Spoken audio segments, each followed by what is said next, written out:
Myöskään määräenemmistöpäätöksistä hellittäminen niin ei ole Suomelle edullista. Että kyllä tässä pitäisi lähteä enemmän siihen suuntaan, että on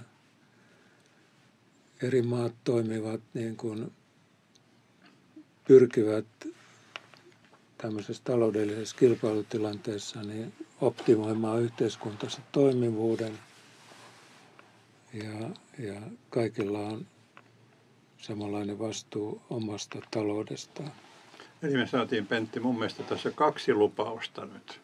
Joo. Päätökset niin lähellä ihmistä kuin mahdollista. Joo. Ja toinen sitten, ettei sysätä ja syydetä rahaa ja rahastoja ja muita Euroopan tasolla. Saatiinko me tämmöiset hyvät lupaukset? No silti pikkasen tähän nyt kommentoitava vähän ja vahvistaa vielä tähän lausuntoa mun oman näkemyksen mukaan. Tervetuloa pieneen keskusteluhetkeen kristillisdemokratiasta. Meillä on täällä erikoisvieraana toimittaja, kirjailija Esa Erävalo. Kerrotko hieman itsestäsi? Tämä oli yllättävä kysymys. Aina vaikea itsestään puhua, mutta siis olen naimisissa, on 4 lasta ja 4 lastenlasta. Olen koulutukseltani tekniikan tohtori Intiasta, väittelin aurinkoenergian hyödyntämisestä. Sitten olen sivutoimenani opiskellut katolista ja ortodoksista teologiaa kandidaatti- ja maisteritutkinnon verran. Kiitos. Ja sitten tentaattorina tai toisena tentaattorina Pentti Helin, Helsingin piirin kristillisdemokraattien puheenjohtaja, mutta varmaan teet ihan töitäkin. Joo, olen opettajan työssä tuolla pääkaupunkiseudun kyllä ulkopuolella, mutta sillä ei sinänsä ole mitään merkitystä. Siis olen historioitsija ja mun tulokulma on hiukan erilainen tähän kokonaisuuteen. Ja nyt kun me lähdemme tästä Esan kirjasta liikkeelle, niin arvioni on semmoinen, että se, miksi minä nyt juuri tässä tällä hetkellä istun, niin mä yritän tässä kumminkin puhua vähän niin kuin arkisemmasta kielestä kuin mitä tässä on nyt sisällä. Ja hieno sana todellakin, että johdatus kristillisdemokratiaan. Mä en ole tämmöistä teosta koskaan aikaisemmin nähnyt missään. Tämä on oikein hieno teos ja toivottavasti tästä tulee vielä ihan myyntimenestyskin. Näin. Tämän näköinen kirja meillä tässä on. Yhteinen hyvä Esa Erävalo, johdatus kristillisdemokratiaan. Ja olemme sopineet, että mä teen pari johdattelevaa kysymystä ja sitten Pentti lähtee vähän puristamaan Esalta sitten vastauksia täsmällisemmin. Puhutaan politiikassa arvoista, uskonnossa, kristinuskossa ja muutenkin puhutaan käskyistä. Voisitko sä jotenkin luonnehtia, mitä eroa niillä on, vai onko se itse asiassa sama asia vähän eri näkökulmasta? Arvot ja käskyt. Vaikeita kysymyksiä heti alkuun. Raamatun 10 käskyä oli tavallaan liittosopimus Jumalan ja Israelin kansan välillä. Ja ensimmäiset käskyt rakasta Jumalasi yli kaiken ja älä pidä muita jumalia, niin tietenkin voitaisiin ajatella, että ne on arvoja. Mutta tavallaan yhteiskunnalliset arvot on niissä 6 viimeisessä käskyssä. Älä tee aviorikosta, älä varasta, älä tapa ja niin edespäin, jotka on yleismaailmallisia ajatuksia. Niin. Juuripa näin, tai 8kin niitä taitaa olla, mutta joka tapauksessa näin.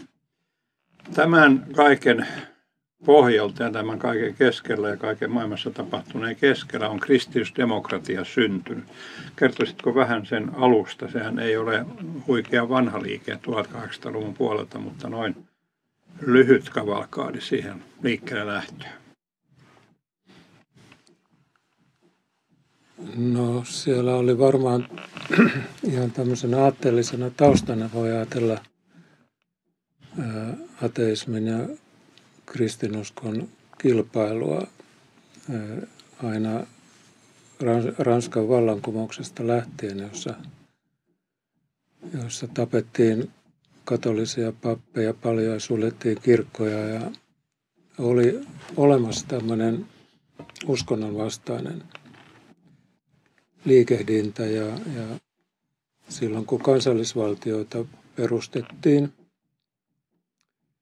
ja demokratia alkoi syntyä ja puolueet alkoi syntyä, niin kirkoilla oli ollut merkittävä sosiaalityö, olivat pitäneet paljon kouluja yllä ja yliopistoja ja olivat yhteiskunnallisia vaikuttajia. Näiden kirkkojen piiristä niin syntyi sitten puolueita puolustamaan esimerkiksi kristillisiä kouluja ja kristillistä sosiaalityötä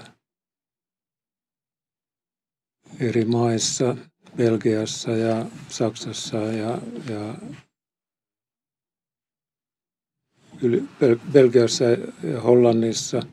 Hollannissa ehkä reformoidun kristillisyyden pohjalta syntyi tällainen antivallankumouksellinen puolue estämään tämmöisiä sosiaalisia vallankumouksia. Ja näiden puitteissa perustettiin tai alkoi syntyä tämmöinen kristillisdemokraattinen ajattelu, jonka yksi keskeinen dokumentti oli sitten 1291 Paavin Rerum Novarum -kiertokirja, jossa pohdittiin sitä, että mitä kristillisestä perusteelta suhtaudutaan sosialismiin ja kapitalismiin ja niiden tuomiin mahdollisiin ongelmiin. Ja asetuttiin tavallaan tämmöiseen keskitilaan puolustamaan sosiaalisia oikeuksia ja puolustamaan vapaata markkinataloutta samanaikaisesti. Ja sitten toisen maailmansodan jälkeen, kun kristillisdemokraattisesti ajattelevat ihmiset oli ollut fasismin vastaisen toiminnan keskiössä, niin he alkoivat kerätä sitten tämmöisiä kattopuolueita ympärilleen. Ja kristillisdemokraattiseen puolueeseen esimerkiksi Saksassa niin liittyi keskustalaisia, konservatiiveja, liberaaleja, mutta sitten ajatusmaailma oli kristillisdemokraattinen. Ja nämä puolueet Espanjassa, Italiassa ja Ranskassa sai valta-aseman ja ryhtyi määrittelemään tulevaisuutta ja perusti tämän hiili- ja teräsunionin, joka oli Euroopan unionin edeltäjä. Ajatuksena oli, että minkään maan terästeollisuudelle ei olisi edullista lähteä valmistautumaan sotaan toisia unioniin kuuluvia maita vastaan. Tällainen perusteollisuuden yhdistäminen oli pohjana myös Euroopan unionin synnyllä. Kiitoksia, Esa. Minä olen siis Jouko Jääskeläinen ja toiminut varhemmin eri tehtävissä Kristillisen liiton ja kristillisdemokraattien piirissä. Tässä oli mun pari johdantokysymystä. Nyt Pentti olet lueskellut tuon kirjan ei kauan sitten ja pääsit tässä jo vähän alkuun maistelemaan, niin varmaan tuommoisia ajatuksen tynkiä nousee ihan sanotaanko niin kuin tavallisen kansalaisen ja aktiivin ihmisen näkökulmasta. Joo, tosiaan mun nimeni on Pentti Helin ja toimin täällä Helsingin piirissä puheenjohtajana kristillisdemokraateissa. Ja sanotaan näin, että luin jo kirjan tuossa viime vuoden puolella ja tämä on noin 130-sivuinen teos ja tämä olisi kyllä varsin hyvä teos kaikille ihmisille, ketkä on politiikasta tai mistä vaan kiinnostunut, koska tämä Esan kirjoitustapa on hirveän semmoinen kansanomainen ja herkkä ja miten mä sanoisin, siinä ei niinku haeta mitään niinku hyvää eikä pahaa,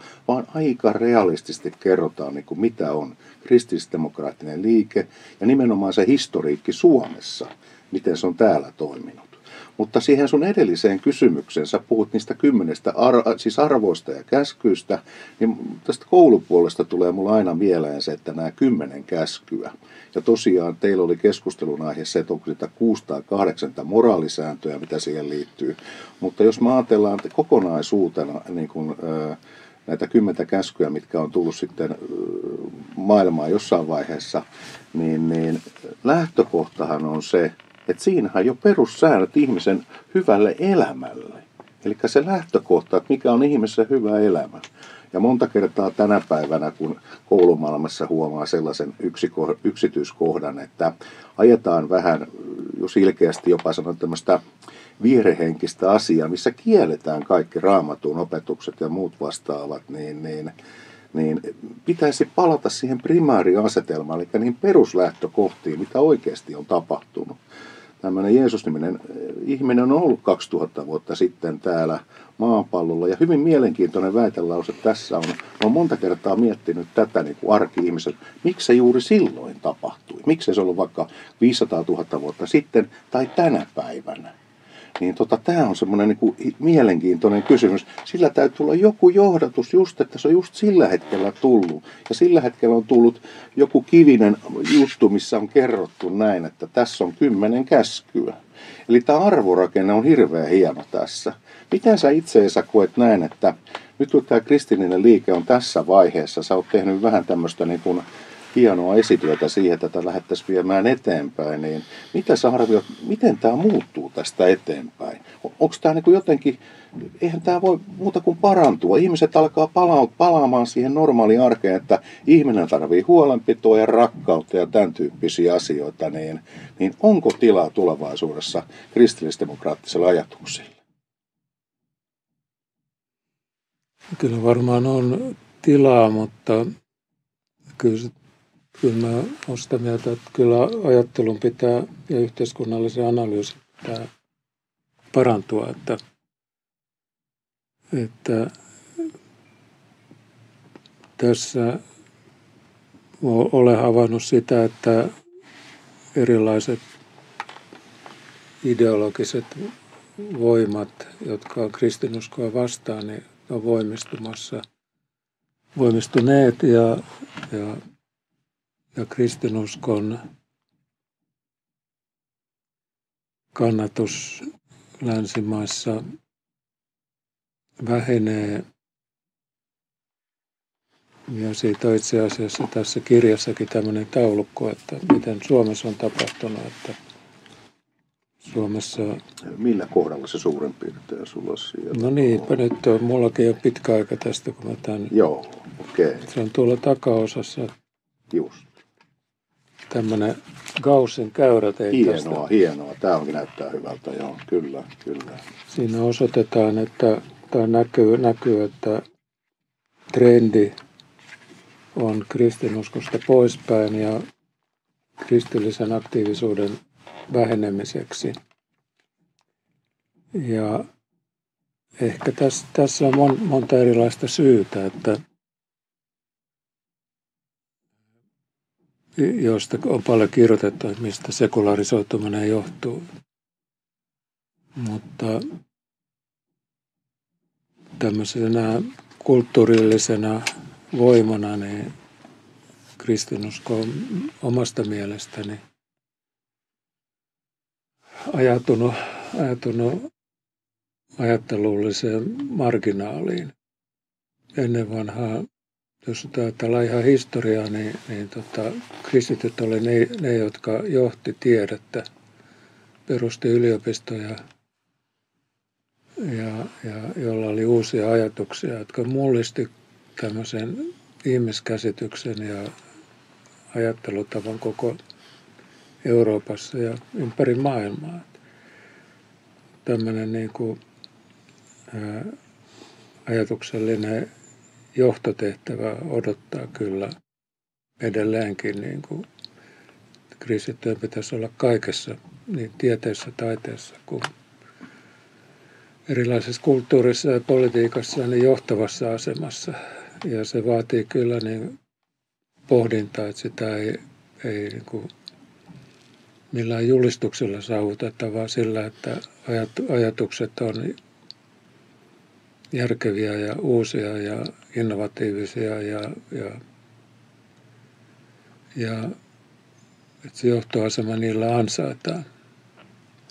Tähän tekisi mieli jatkaa tähän teidän hyvään keskusteluun. Joku kasvatuspsykologi, jonka nimeä en nyt valitettavasti muista, on todennut ajatuksen, että ihminen voi 3 tavalla omaksua arvoja. Se on pakolla, tai sitten palkkion perästä, tai halutakseen miellyttää sitä ikään kuin opettajansa, tai sitten on tämmöinen sisäinen vakuuttuneisuus, että nämä on oikeita. Olisiko tässä nyt Esa se, mitä me nyt Euroopassa tarvitsisimme, ja miksei Suomessa olemme nähneet tosi ikäviä tapahtumia uutisista näin aikoina, kun tätä nauhoitetaan, että tämä tapahtuisi tämä kulttuurinen muutos tämän sisäisen vakuuttumisen kautta. Olisiko se kristillisen tien, kristillisdemokratian tie, että me emme voi tulla ylhäältä päin, emmekä lahjomalla, vaan se täytyy tapahtua siellä sisäisesti. Kyllä se, että on sisäisesti vakuuttunut, niin varmaan kaikessa toiminnassa hyödyllistä. Tähän esimerkiksi, jos kääntyy kristityksi, niin siinäkin sisäisellä vakuuttuneisuudella on suuri merkitys. Ja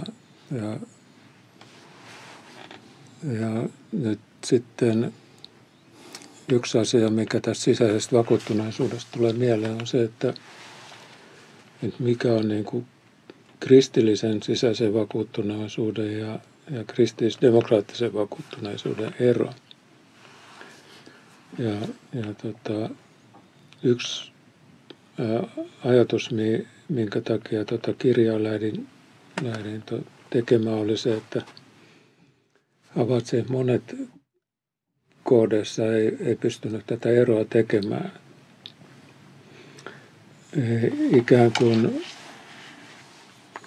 vieläkin on semmoisia ilmiöitä, että vaalityössä tavallaan edellytetään äänestäjiltä kristillistä vakaumusta ja vakuuttuneisuutta ja käytetään niin kuin nyt tämmöistä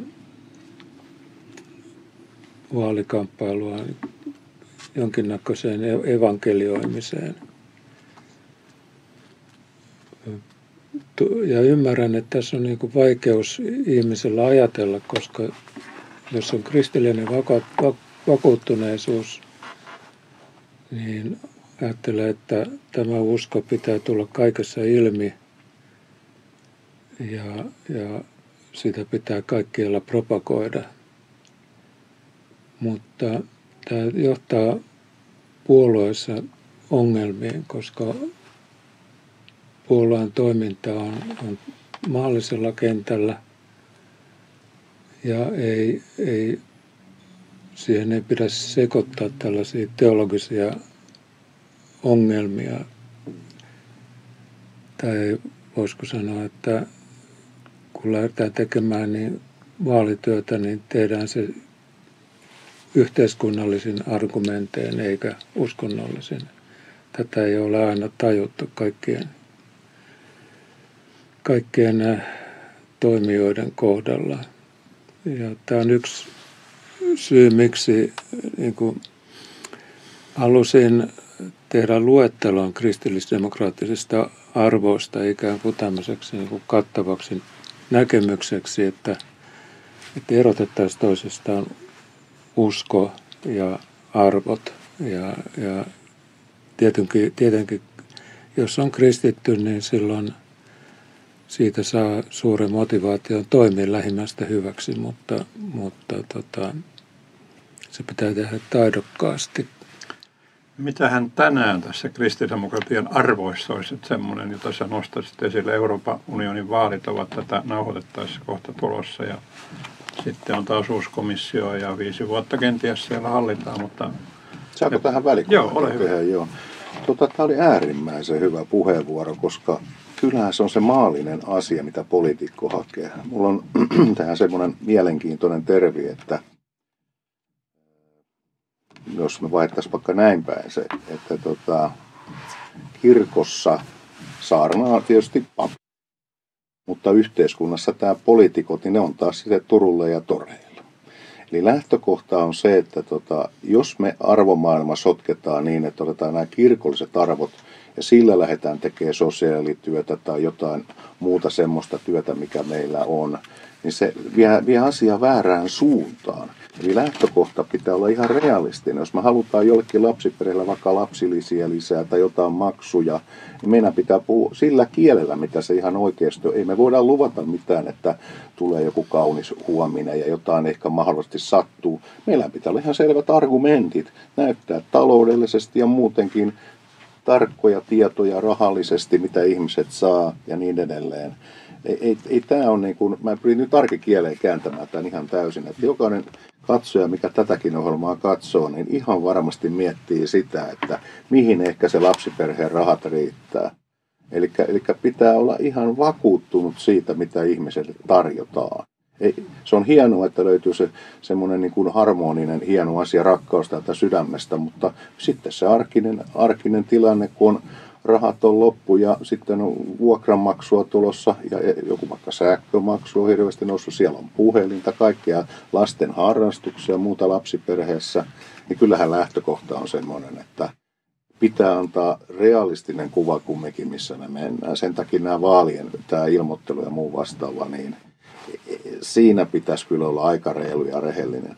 Tosin meidän puolue on liian kiltti kyllä ollut tähän asti. Me ei luvata kellekään mitään vappusatasia ja muuta vastaavia. Jos me jotain luvataan, me luvataan kyllä alikanttiin. En tiedä, pitäisikö tätä sitten ehkä muuttaa. Mitä Esa on mieltä tulevaisuuden vaalit? Voidaanko me luvata jotain ihan mahdotonta? Pentti ainakin lupasi rehellisyyttä tai nimenomaan. rehellisyyttä, Juuri mutta näin, nyt juuri näin. Esa vastaa, mitä sieltä näitä Suomen kristillisdemokraattien ja sitten Euroopan kristillisdemokraattien eli EPPn periaateohjelmissa on luoteltu tällaisia käsitteitä kuin kristillinen ihmiskuva, johon kaikki perustuu. Ihmisarvo, yhteinen hyvä, solidaarisuus, subsidiariteetti eli lähipäätösperiaate tarkoittaa sitä, että päätöksiä tehdään mahdollisimman lähellä kansalaisia.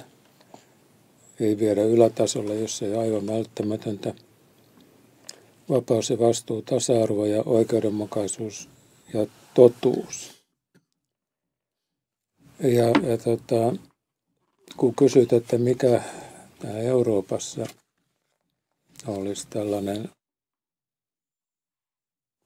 esiin nostettava arvo, olisi tällä hetkellä mielestäni tämä lähipäätösperiaate. Euroopan unionissa olin siellä 5 vuotta Euroopan parlamentissa MEPin avustajana, niin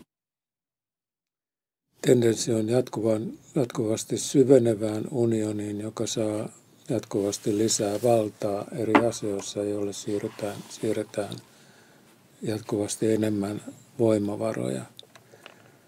Tämä on mielestäni ongelmallinen kehitys sikäli, että pieni maa joutuu aina sitten tämmöisessä yhteisössä suurten maiden päätäntävaltaan. Ja usein Suomi joutuu, jos perustetaan esimerkiksi yhteisiä rahastoja, niin maksajaksi eikä saajaksi, eli Suomen maksuosuus jatkuvasti kasvaa. Mutta sen lisäksi niin kuin toisena arvona pitäisin tätä totuutta, josta jo mainitsit tämän rehellisyyden, että jos ajatellaan kuinka vähän itse asiassa Euroopan parlamentin toiminnasta Suomessa tiedetään, niin ei myöskään tiedetä totuudenmukaisesti sitä, että miten eri puolueet äänestyskäyttäytymisessään toimivat Euroopan parlamentissa ja mitä ne todellisuudessa ajavat eurooppalaisen puolueiden tasolla. Ja siellä jakaantuu selvästi sitten kansallisten etujen mukaisesti, mutta myös niin kuin tämän yhdentymiskehityksen ideologisen kannatuksen mukaisesti, niin yleensä ollaan tilanteessa, jossa sosiaalidemokraatit, vihreät, vasemmistoliitto ajaa voimakasta ja keskittynyttä valtaa, lisää budjettia, lisää rahastoja ja yhteisiä voimavarojen keskittämistä Euroopan unionille.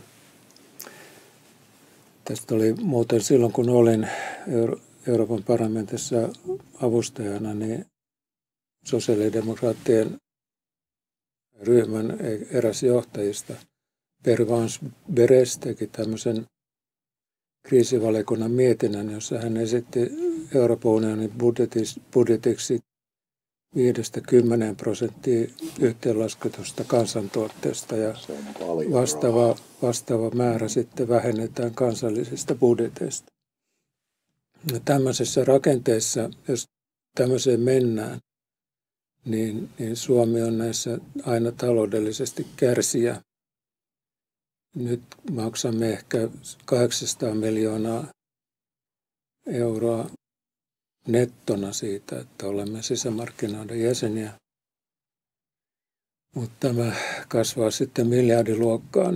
Tämä ei ole Suomelle edullinen järjestelmä eikä kannusta eri maita kehittämään omaa yhteiskuntaansa ja omaa teollisuuttaan. Se on kyllä tasaava järjestelmä, mutta siitä puuttuu sitten kannustimet tähän. Eli kannattaa jatkaa vanhalla huonolla mallilla, kun EU maksaa sitten kuitenkin. Voiko näin vähän yksinkertaista? Kyllä, mun mielestä tämä hetkinen vähän päällä 1% BKT:stä taso riittää. Ja mielelläni näkisin, että perussopimuksia ei avata myöskään sen kautta, että luovuttaisiin yksimielisyysvaatimuksesta neuvoston äänestyksissä,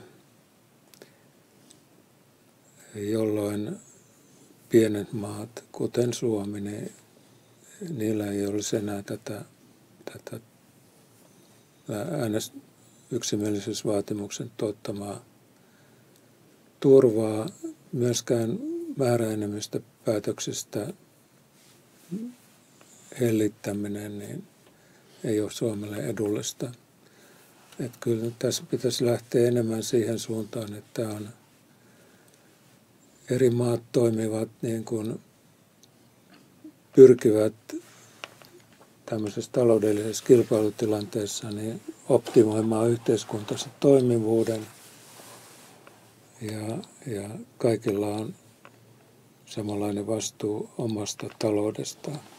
Eli me saatiin, Pentti, mun mielestä tässä 2 lupausta nyt.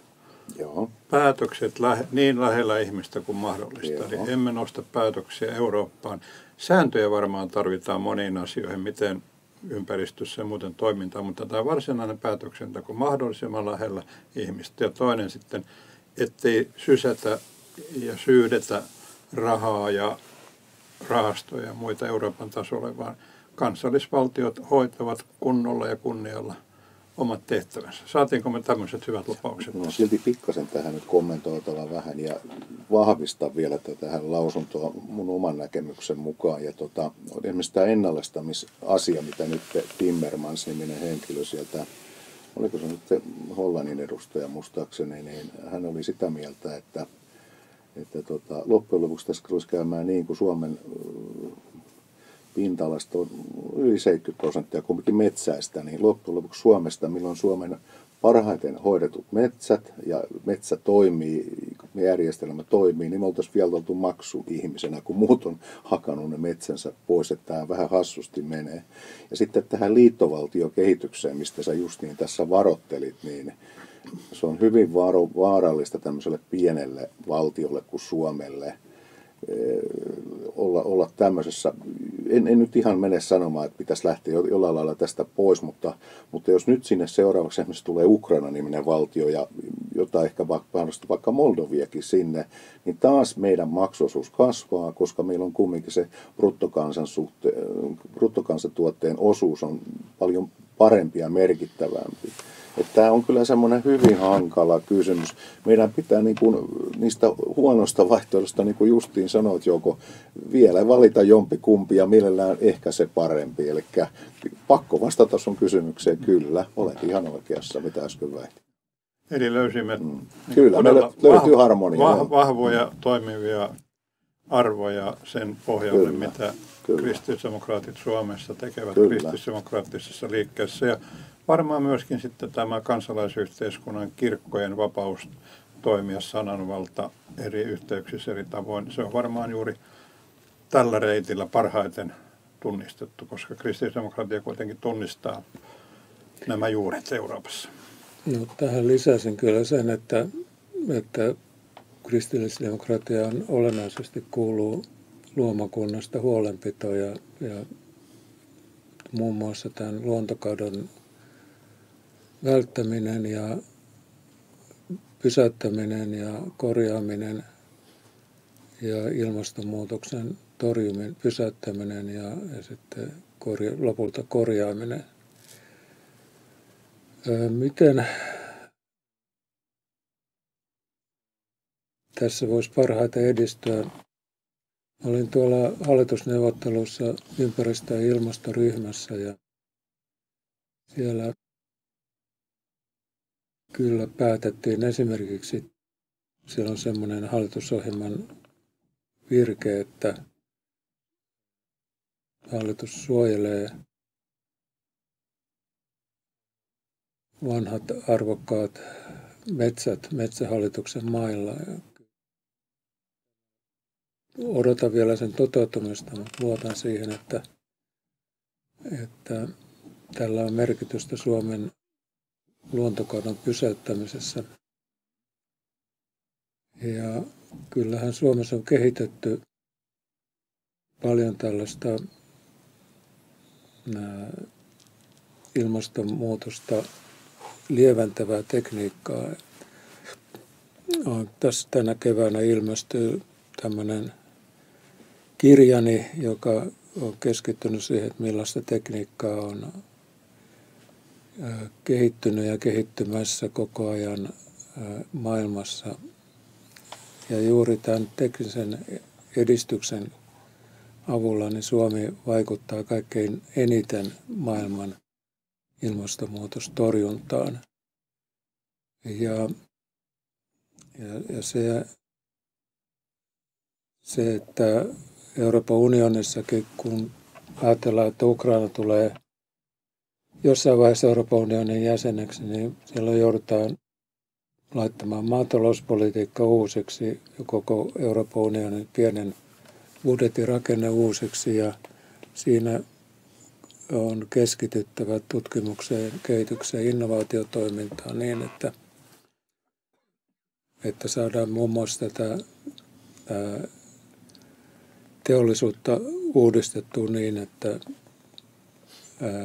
selviämme tästä ilmastonmuutoksesta suuremmitta vaikeuksitta. Tämä tarkoittaa, että Suomi on tähän asti, kun tutkimuskehitysrahoja kerätään yhteisen pottiin ja ne jaetaan kyvykkyyden perusteella, että kun missä maassa tehdään parasta tutkimustyötä, niin siinä harvinaisessa osa-alueessa Suomi on saamapuolella. Suomessa tehdään paljon hyvää tutkimustyötä ja tämän tutkimusrahoituksen lisääminen muun rahoituksen kustannuksella olisi mielestäni tärkeää. Näihin syvällisiin ajatuksiin, hyvien ajatuksiin. Kiitoksia Esa Erävalo. Vahvalla suosituksella siis menemme Esa Erävalo, yhteinen hyvä johdatus kristillisdemokratiaan ja sekä ennen Euroopan unionin vaaleja, jotka ovat siis kesäkuun alkupuolella, jokainen meistä käy äänestämässä ja suosittelee äänestämistä siinä vaaleissa kristillisdemokraattista hyvää listaa ehdokkaita siellä. Ja sekä ennen vaaleja että vaalien jälkeen sitten tällä kirjalla saa aika paljon tietoa tässä. Eikö niin, Pentti ja Jouko kiittävät, mutta Esa saa vielä viimeisen lauseen. Mä sanoisin, että tästä on niin kuin se 2000 kappaleen painos ilmeisen loppu. Että jos haluaa lukea tämän, niin kompassi.org-sivulla on nämä kaikki Kompassi Ajatushautomon julkaisemat kirjat PDF-muodossa eli digitaalisesti saatavilla. Eli kompassi.org. Kompassi on tämä kristillisdemokraatteja lähellä oleva ajatushautomo, jossa on hyvin paljon kirjallisuutta. Kohta tulee toinenkin ohjelma sinne kanaville toisesta kirjateemasta. Suosittelemme. Eli kaikki lukemaan Kompassin kirjoja. Kyllä, Kompassinin suunta pysyy suurin piirtein ihan oikein. Pysytään reitillä. Kyllä. Kiitos Esa, kiitos Pentti. Joo, kiitos. Kiitos. Kiitos.